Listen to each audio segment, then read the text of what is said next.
दर्जे का शहरी नहीं बना सकती। जब तक जिंदा रहेंगे डर डर डर कर, मर मर मर कर, किसी से खौफ खाकर, अपनी शनाख्त को खोकर नहीं जिंदा रहेंगे। गोली मारेंगे, कितनों को मारेंगे बताओ? कौन गद्दार है तुम्हारी नजर में? ओवैसी गद्दार है। मेरा जुर्म यही है कि मैं मुसलमान हूं, यही मेरा जुर्म है। अब खुलकर बोला जाएगा, अल्फाज को चाप कर नहीं कहा जाएगा। और सुन लो कांग्रेस पार्टी, अगर तुम ये समझते हो कि असदुद्दीन ओवैसी की आने से फिरका परस्ती बढ़ती है तो बाहर में जाए तुम्हारी फिरका परस्ती।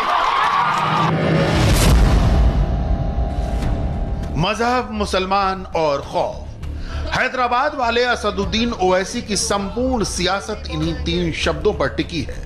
लिहाजा तेलंगाना हो, कर्नाटक का गुलबर्गा, भड़काऊ भाईजान जहां भी जाते हैं इन 3 शब्दों की ही तस्बीह इड़ते हैं। अल्लाह को मानने वाले हैं। सांप्रदायिक सौहार्द को दियासलाई दिखाता असदुद्दीन ओवैसी के जहरीले भाषण का नया टेप रिलीज हुआ है।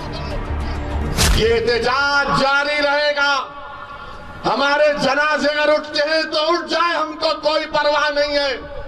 जब पैदा हुए तो जमीन की ग़िज़ा सबको बनना है, मगर जब तक जिंदा रहेंगे डर डर डर कर, मर मर मर कर, किसी से खौफ खाकर, अपनी शनाख्त को खोकर नहीं जिंदा रहेंगे।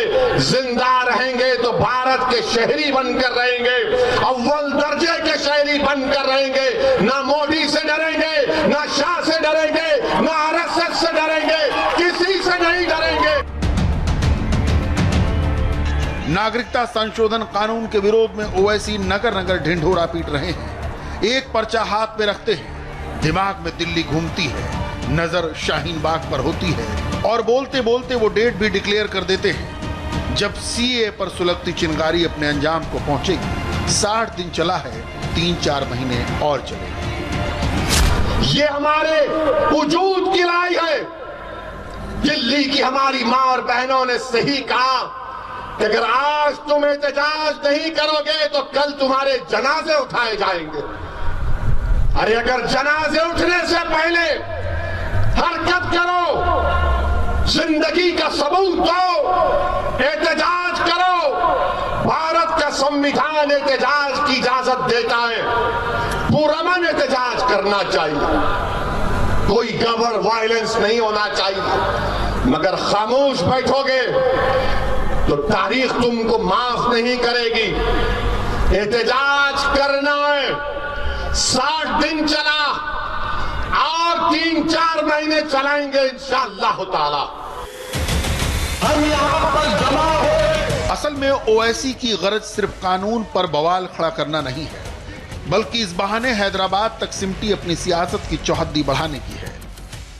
मैं कह रहा हूं आज भी बीजेपी संघ परिवार के लोगों से, अल्लाह ने मुझे एमपी जरूर बनाया।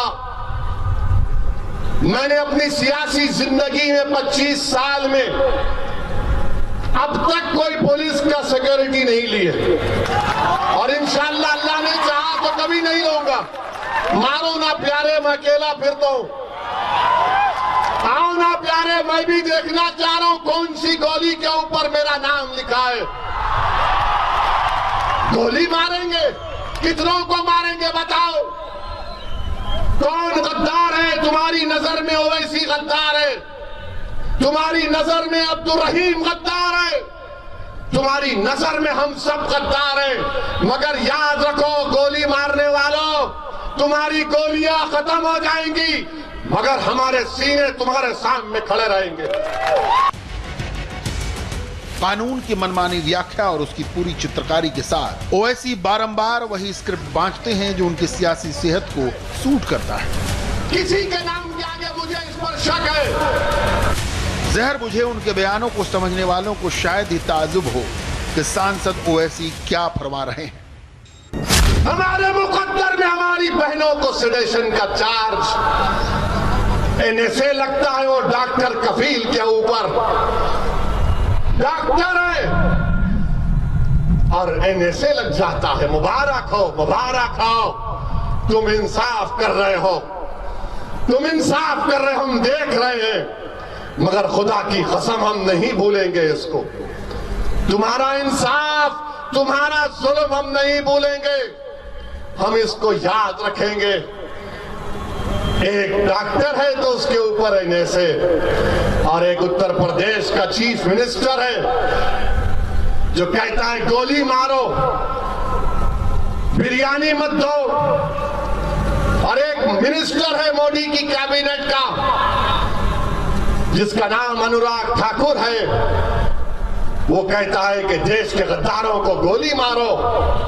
उनके ऊपर कुछ नहीं, कोई केस नहीं, कोई केस नहीं, और हमारी मासूम बच्चियों के ऊपर उनको पूछताछ की जाती। हिंदू मुसलमान के बीच नफरत की खाई जितनी चौड़ी होगी, ओवैसी की सियासी मीनार उतनी ही ऊंची होगी, क्योंकि ओवैसी का एजेंडा सेट है।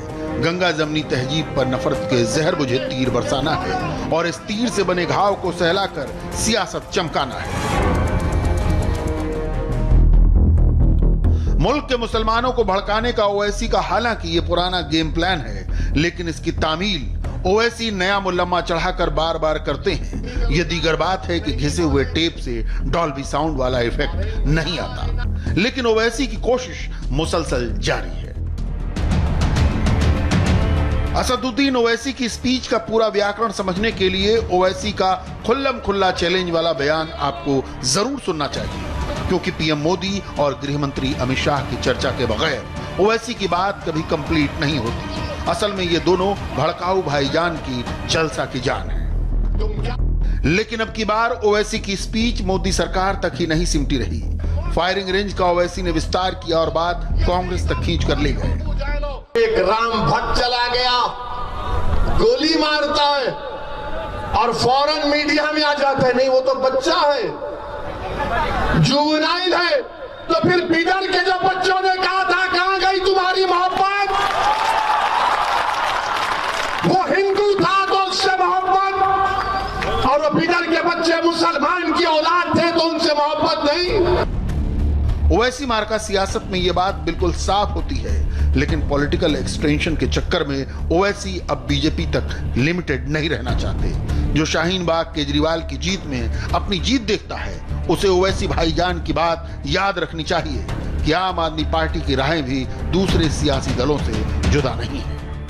इलेक्शन अगर जीतना है तो चाहे कांग्रेस हो, आम आदमी पार्टी हो, बीजेपी हो, ये सब ये कोशिश कर रहे हैं कि सबसे बड़ा हिंदू कौन है, सबसे बड़ा हिंदू कौन है, ये दिखाने की कोशिश कर रहे हैं। बीजेपी राम का नाम लेती तो आम आदमी पार्टी हनुमान का नाम लेती। तो कांग्रेस के लीडर अभी 50 साल के होने वाले मगर नौजवान हैं। अगर उन नौजवान तो मैं हमेशा के लिए जवान, I am young, I will always be young only my beard is white but my heart is young. अब आप बताइए, वो कांग्रेस के लीडर बोलते कि मैं भगवान शिव का भक्त हूं, हम क्या बोलेंगे, हम क्या बोलेंगे? तो कांग्रेस बोलेंगे कुछ मत बोलो मियां, खामोश बैठो, कुछ मत बोलो। अगर कुछ बोले तो उनको फायदा होता, अरे दीवाने सब फायदा उठा लिए, देर को क्या मिला। हिंदू और मुसलमान के बीच फासले पर टिका राजनीतिक फलसफा ओवैसी को कहां ले जाएगा, ये तो फिलहाल तय नहीं। बहरहाल ओवैसी मजमा लगाने के चैंपियन हो गए हैं। ये दीगर बात है कि ओवैसी को सुनने वाले उन्हें बिल्कुल सीरियस नहीं लेते।